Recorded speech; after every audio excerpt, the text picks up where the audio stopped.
मनु महाराज नाम के एक महाराज हुए। मनु महाराज प्रथम पुरुष हुए। हम जितने भी ये मनुष्य यहाँ बैठे हुए हैं, सभी के मन में ये प्रश्न होगा कि प्रथम जन्म हुआ किसका? मनु महाराज की 3 पुत्री थी, आहुति, देवहूति, प्रस्तुति। प्रस्तुति का विवाह हुआ राजा दक्ष प्रजापति से। प्रजापति के 16 कन्या हुए, जिसमें से एक का नाम था सती। और महारानी सती का विवाह हुआ महादेव से। तो महाराज, एक दिन राजा दक्ष की सभा लगी हुई थी, और उस सभा में सभी लोग आए थे। ब्रह्मा जी भी आए थे, विष्णु जी भी आए थे, भोलेनाथ जी भी आए थे। तो सभा में राजा को पहुंचने में थोड़ा सा विलंब हो गया, और जब विलंब हुआ तो भोलेनाथ जी तो सदैव नारायण हरि के गुणगान करते रहते हैं, और राजा दक्ष का आगमन हुआ, और तभी सारे लोग खड़े हुए, पर महादेव जी नहीं। क्यों? क्योंकि महादेव जी अपने लीला में लीन थे, नारायण की लीला में लीन थे। देखिए, जो अभिमानी व्यक्ति होता है ना, जिसमें बहुत घमंड होता है, वो व्यक्ति की नजर उस पर नहीं जाती है कि कितने लोग खड़े हैं, उसकी नजर वहां जाती है कि कितने लोग नहीं खड़े हुए मेरे, वहां नजर जाती है उसकी। जितने भी अभिमान लोग हैं, वो फिर आपस में बात करते हैं कि वो खड़ा नहीं हुआ था, देखा तूने, सब खड़े थे पर वो खड़ा नहीं था, उसमें बहुत अभिमान है इसके लिए वो खड़ा नहीं हुआ। अरे उसमें नहीं, तेरे में अभिमान है। अगर तेरे में अभिमान नहीं होता तो तुम इस बात को भुला देता, छोड़ देता, उस बात को जाने देता, ठीक है नहीं हुआ नहीं हुआ। पर राजा दक्ष को वो पसंद नहीं आया। राजा दक्ष ने महादेव को बहुत सुनाया, बहुत कुछ बोला, पर महादेव जी ने एक शब्द भी नहीं बोला। महादेव जी एकदम शांत थे। सभा खत्म हुई, राजा दक्ष जब जाने लगे, तब भी राजा दक्ष को तसल्ली नहीं हुई, और बोले कि मेरे इस अपमान का मैं क्या करूंगा? क्या करेगा वो? राजा दक्ष ने क्या कहा था? मेरे इस अपमान का क्या करूंगा? बदला लूंगा। किससे? वो भी देवों का देव महादेव से कह रहा है वो कि महादेव, मैं तुमसे बदला लूंगा कि तुम मेरी सभा में खड़ा नहीं हुआ।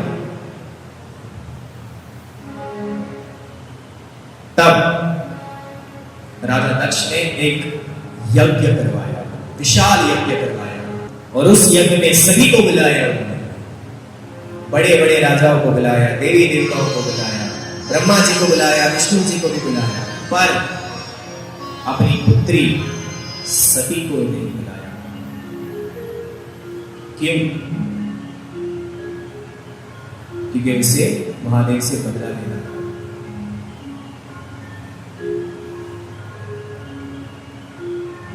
ईर्ष्या देख रहे कितना है।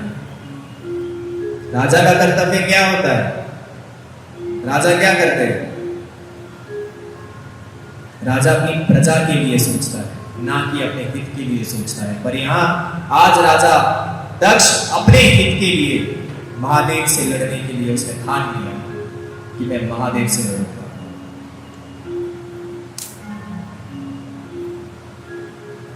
तब सारे देवी देवता तैयार होकर के अच्छे मुकुट मुकुट पहन करके चल दिए राजा दक्ष की यज्ञ में। और लोगों में देखिए कितना ज्यादा ये रहता है कि जब हमें पता है कि जिसने हमें इनवाइट किया है वो हमारे बाजू वाले का भी दोस्त है, पर उसने उसको नहीं बुलाया, मुझे बुलाया, फिर भी हम उसी के सामने से बार बार जाएंगे, उसी के बाद सामने से गोल गोल घूमेंगे। क्यों? दिखाने के लिए कि देख उसने मुझे बुलाया, तुझे नहीं बुलाया।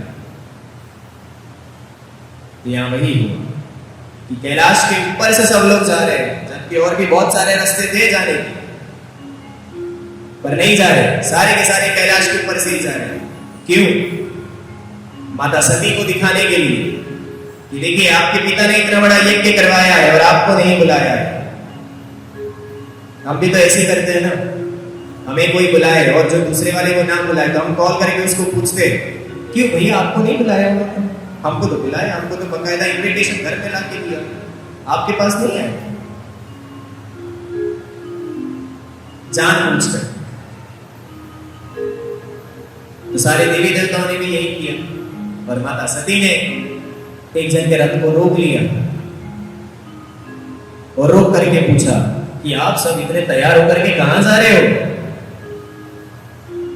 तभी एक जन ने कहा कि अरे आपको नहीं पता, आपके पिता ने इतना बड़ा यज्ञ करवाया है, क्यों आपको निमंत्रण नहीं मिला? तब माता सती बोली अरे नहीं नहीं मिला है ना, ऐसे कैसे नहीं मिला हमें, वो तो हमारे पिता है। तो बात को संभाला और भेज दिया।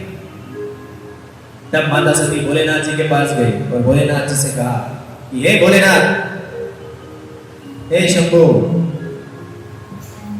तैयार हो जाइए, हमें भी जाना है। भोलेनाथ जी बोले कहां जाना है देवी? बोले हमारे पिताजी ने यज्ञ करवाया है। भोलेनाथ जी बोले तो बोले हमें जाना है वहां। भोलेनाथ जी बोले इनविटेशन कार्ड। इनविटेशन की क्या जरूरत है? बोले वो तो हमारा घर है। भोलेनाथ जी बोले देवी तुम्हें पता नहीं है, यहां मामला कुछ और है। तुम्हें लग रहा है कि इनविटेशन दे दी और बस हो गया, ऐसा नहीं है। हम तो नहीं जाएंगे और आपको भी नहीं जाना चाहिए, क्योंकि वहां क्या होने वाला है वो आपको नहीं पता, ये हमें सिर्फ पता है। तो माता सती बोली अरे नहीं ऐसी बात नहीं है। वो भूल गए होंगे और या फिर उन्होंने यही सोचा होगा कि वो तो हमारा घर ही है, हमारे दामाद ही है, तो उनको बुलाने का क्या दायित्व बनता है? वो तो घर के ही है, आ जाएंगे, ये सोच करके नहीं दिया होगा। माता सती ऐसा बोल रही है। भोलेनाथ जी बोले नहीं मैं तो नहीं जाऊंगा, जब तक मुझे निमंत्रण ना आए मैं नहीं जाऊंगा।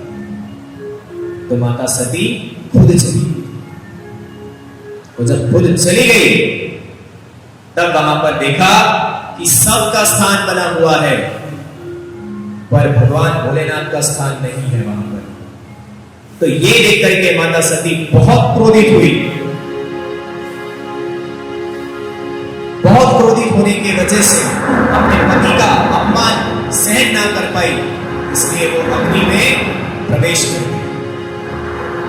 और जैसे ही पता चला कि माता सती अग्नि में प्रवेश कर गई है, तब भगवान के पार्षद वहां पहुंचे और भगवान के पार्षदों ने खूब लड़ाई की। वहां पे राजा दक्ष ने भगवान के पार्षदों को खूब मारा और भगवान के पार्षद होते होते महादेव के पास पहुंचे। महादेव को जैसे ही सब कुछ लीला बताई, हे महादेव उस सभा में ऐसा ऐसा हुआ है, उस यज्ञ में ऐसा ऐसा हुआ है, शिव जी अति क्रोधित हुए। क्रोधित होकर जटा निकाली और धरती पर पटका। पटकते वज्रसेन नामक एक असुर अपना करते हुआ, और वो जो वज्रसेन था वो कोई और नहीं, भगवान का ही एक स्वरूप था, क्योंकि उसका नाम एक वीरभद्र भी हुआ। तो उस वीरभद्र वहां पर पहुंचा और पहुंचने के बाद सबको मारा और मारते मारते उसने राजा दक्ष को पकड़ा और पकड़ करके उसका सर धड़ से अलग कर दिया।